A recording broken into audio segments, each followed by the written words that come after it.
Anthony Joshua and Franklin, apparently there was still a lot of energy after the fight. They still wanted to scrap.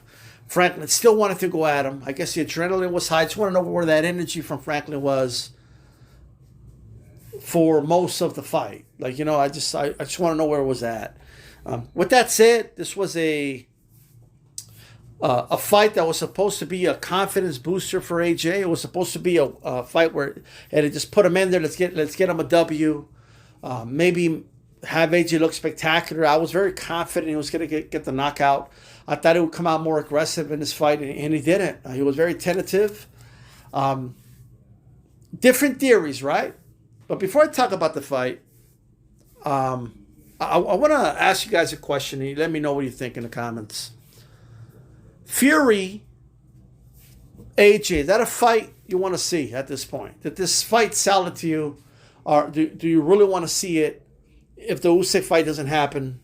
I want to know what you think. Is Fury AJ, because AJ called out Fury, and it looks like that's the fight he wants. He wants to fight it for the WBC title. That is one title AJ never held, right? So he wants to fight for it. But let me tell you something, man. I personally, I don't really want to see it at this point. I think AJ needs another fight. I think the White fight makes sense at this point, and work more with Derek James. But let's talk about what people are saying. So I was looking at social media. People are saying things, just which all makes sense, but I don't really disagree with any of this, to be honest with you. So some are saying, hey, too much muscle mass. It's making them look tight in there. I think that's partially true.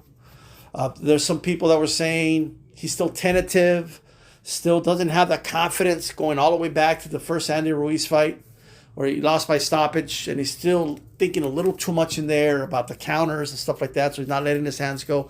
I think there's truth to that.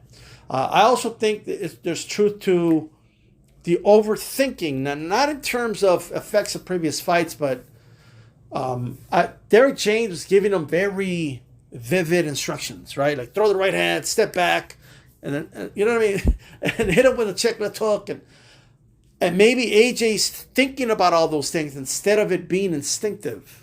You know what I mean? In this fight, I felt, and I think all those things are true. And I think that we're all true at certain points of the fight. I think as the fight progressed, I think that, the mass and the muscles became more of an issue. It was stiff at first, and towards the end, maybe it did fatigue him a little bit. But I think it was a small roll, to be honest. I also think it affected the explosiveness of his punches, of his hooks, of his right hand. This is my opinion. Yes, of course he has more muscle. He could probably lift more, but can he punch harder, right? Can he let go of the slingshot as fast? I don't think he can. So in my opinion, they got to lose some muscle mass, but that's just my opinion. I think he's still tentative, obviously, because he's not letting his hands go like he used to. AJ used to be an offensive machine. AJ used to throw every combination in the book. And now he's throwing these textbook hooks, textbook jabs, textbook right hands, and textbook uppercuts. He landed a nice 45, like in the middle rounds, and I felt like he should have kept throwing it because Franklin was not dipping too low, but he was not dipping to the side either. I felt like he was open to that 45, and it was open there for AJ, but he's like thinking about the shots he's throwing and about how he needs to throw them in nice textbook fashion and not acting instinctively in the ring. And I think that's a problem personally. Another thing I noticed, and I think this was another issue, obviously every trainer has their ways, right? Every trainer has their methods. And maybe it was just me, but I felt like they had AJ fighting like Jermell Charlo out there, right? Power jab through, use it as a rangefinder in the second half of the fight, set up the big right hand, right?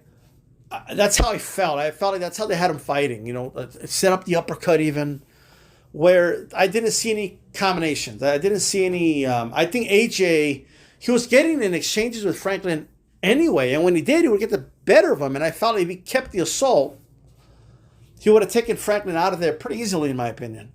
But he needs to let those hands go, and that is something that he's not doing because he's tentative, right? And it is what it is, but we'll see what happens. I don't want to judge too much. It's only one fight with Derek James. It sounds like that he did say after the fight, that's where I'm going to go. But let me know what you guys think. Do you see that a little bit yourself? Do you feel maybe like the game plan was to fight a little bit like Jermell Charlo? And do you think, the Fury fight makes sense at this point? Let me know. Peace out.